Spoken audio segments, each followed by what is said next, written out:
Ok les gars, donc me voilà de retour dans un décor un peu plus sobre et sans doute aussi beaucoup moins beau que celui de la dernière fois. Mais je pense que ça sera beaucoup plus simple pour moi de filmer dans ce cadre-là que dans celui d'avant avec les hélicos qui passent toutes les 2 secondes, la lumière qui change, les ombres qui me brûlent la gueule. Donc je pense que les prochaines seront plus dans ce cadre-là, même si on verra par la suite, peut-être pour retourner à l'extérieur. Enfin bref, passons à la vidéo.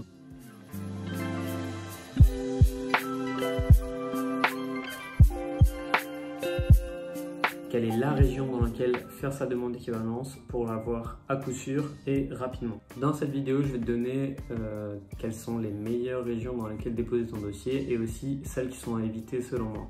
Je te dirai aussi dans quelle région j'ai décidé de, moi, déposer mon dossier d'équivalence et je t'expliquerai pourquoi j'ai choisi cette région. Même s'il n'y a pas d'informations qui sont communiquées par les DREETS, tu peux essayer de te baser sur les 4 critères que je t'ai donnés dans la vidéo d'avant pour faire ton choix. En gros, ces critères permettent de déterminer si une région est bonne ou mauvaise, donc je te conseille d'aller la voir si ce n'est pas encore le cas.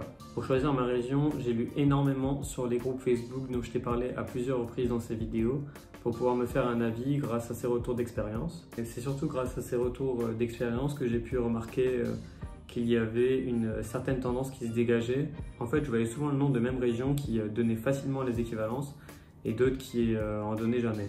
J'en ai alors déduit que les régions à privilégier étaient le Grand Est, les Hauts-de-France et la Bretagne, et que les régions à éviter étaient l'Île-de-France, le Pays de Loire et l'Auvergne-Rhône-Alpes.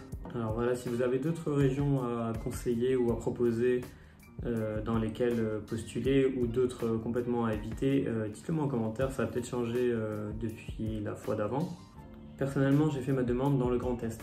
En fait, je suis originaire de là-bas et à l'époque, je pensais que le fait de venir de cette région allait faciliter les choses et que j'allais être privilégié un peu par rapport aux autres personnes qui faisaient leur demande d'équivalence. Et comme je te l'ai dit dans une vidéo précédente, ça change absolument rien. De toute façon, après, c'était pas uniquement pour cette raison que j'avais fait ma demande là-bas. C'était principalement parce que j'avais vu sur les groupes que c'était une des régions où c'était vraiment le plus facile de pouvoir déposer sa demande. Il y avait souvent jamais de stage compensatoire. Donc c'était vraiment pour ça que je l'ai déposé là-bas en réalité. Et effectivement, ça s'est bien passé pour moi parce que, comme je te l'ai dit, je l'ai reçu en 2 mois à peine.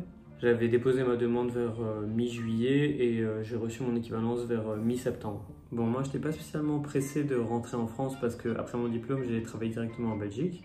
Du coup, même après avoir reçu mon équivalence, je suis resté encore travailler un petit peu en Belgique.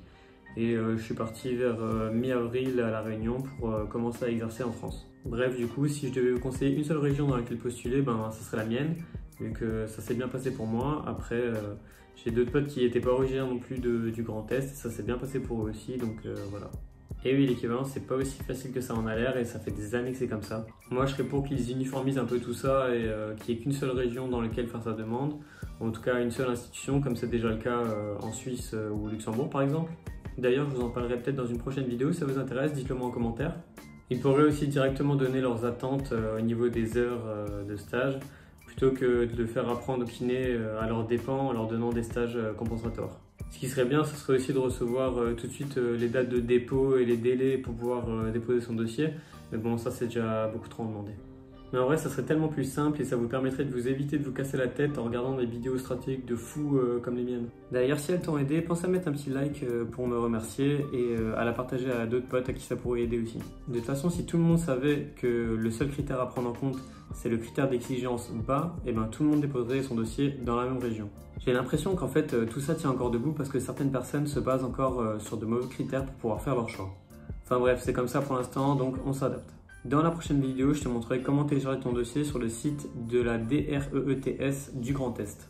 Ensuite, on constituera ton dossier ensemble étape par étape et je t'expliquerai chaque pièce à mettre dans le dossier, comme ça tu sauras tout et tu risqueras pas de te tromper. Pour ne pas rater la prochaine vidéo, pense à t'abonner et clique sur la cloche pour recevoir une notification quand je la sortirai. À la prochaine, ciao!